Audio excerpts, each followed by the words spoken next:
आवडलेला दिसतोय आणि त्याच व्हिडिओमध्ये मी सांगितलं होतं की मी फ्रीज टूरचा व्हिडिओ वेगळा घेऊन येईल, नाहीतर तो व्हिडिओ फार मोठा झाला असता. तर चला मग आज फ्रीज टूर बघूया.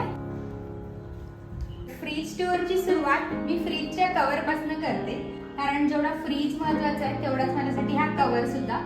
याच्यामध्ये मी माझ्या काही विटॅमिन्स, मल्टीविटॅमिन्सच्या टॅबलेट्स ठेवते, पेन्स वगैरे आणि एक छोटी डायरी, असं सगळं.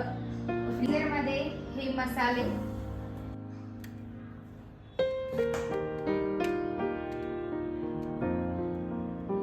हा आहे आईस मेकर आणि इथे हे माझे होम रेमेडीज साठी लागणारे आईस क्यूब्स आहेत. जसं आवळ्याची आता सध्या माझ्या फ्रीजमध्ये आहेत. वेगवेगळ्या प्रकारचे मी वर्षातून वेगवेगळ्या सीझनमध्ये वापरत असते होम रेमेडीजसाठी. तर हा त्याच्यासाठी स्पेशली मी हा ट्रे ठेवला आहे. त्यानंतर इकडे एक चॉकलेटचा डब्बा आहे, हे फ्रोझन मटार आहे. बस याच्या व्यतिरिक्त इथे फक्त एक आईस पॅड्स दिसतील, हे या फ्रीजरमध्ये मी ठेवते. त्यानंतर खालच्या बाजूला हे सगळ्या भाज्या आहेत. बाजारातून आणल्यानंतर भाज्या स्वच्छ धुवून मी या कंटेनर्समध्ये ठेवते. टोमॅटो, मिरची सुद्धा मी निवडून असं कंटेनरमध्ये ठेवते. हे कंटेनर्स खरंच खूप उपयोगी आहेत. यामध्ये मग परत आपला कढीपत्ता, मी पानं सोडून नाही ठेवत, अख्ख्या दांड्या मी त्यामध्ये ठेवते. आणि इथे पण काही भाज्या आहेत, कोथिंबीर, काकडी किंवा फ्लावर वगैरे अशा सगळ्या भाज्या इथे. अद्रकसाठी मी असा एक फ्रोचा डब्बा, त्याच्यामध्ये मी अद्रक ठेवते. ते बीटरूट ठेवते मी याच्यामध्ये.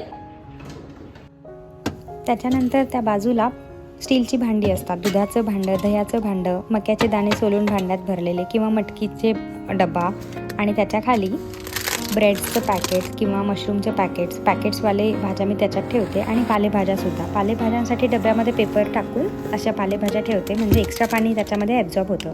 सध्या पालेभाज्या फ्रीजमध्ये कमी आहेत त्यामुळे रिकामा दिसते, पण ओव्हरऑल काही असं असतं. सगळ्यात खालच्या ड्रॉवरमध्ये इथे एक्स्ट्राचे फ्रूट्स जे मी वरती ठेवलेत आणि खराब होऊ नये म्हणून ते इथे ठेवलेत. काही मोठ्या भाज्या ज्या ह्या कंटेनर्समध्ये नाही बसत अशा भाज्यासुद्धा मी इथे ठेवते.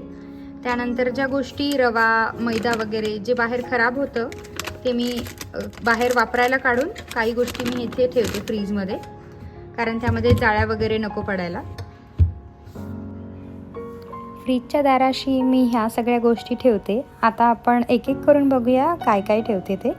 तर सगळ्यात वरच्या बाजूला हे आधी ड्रायफ्रूट्स आहेत, बदाम किंवा ड्राईड किवी, म्हणजे येताच आता खाता येईल असं. आणि त्याच्या बाजूला दूध, दहीचे पॅकेट्स ठेवते मी वरतीच, म्हणजे सोपं पडतं घ्यायला.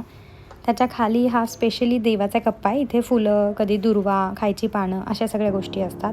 त्याच्या बाजूला हे सगळे सॉसेस आहेत. इथे बॉटल्स, कोल्ड्रिंक्स, ही इमली चटणी, त्याची रेसिपी तुम्ही चॅनलवर पाहिलीच असेल. हे पण एक लोणचं आहे जे बाहेर खराब होतं म्हणून मी ते फ्रीजमध्ये ठेवते.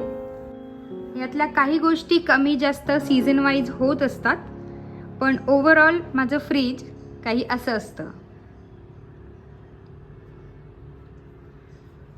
तर अशा प्रकारे मी माझं फ्रीज ऑर्गनाईज करते. तुम्हाला जर हा व्हिडिओ उपयोगी पडला असेल तर चॅनलला नक्की सबस्क्राईब करा, आणि अजून कुठल्या प्रकारचे व्हिडिओज तुम्हाला पाहायला आवडतील ते सुद्धा नक्की सांगा. आता भेटूया पुढच्या अशाच एखाद्या व्हिडिओमध्ये.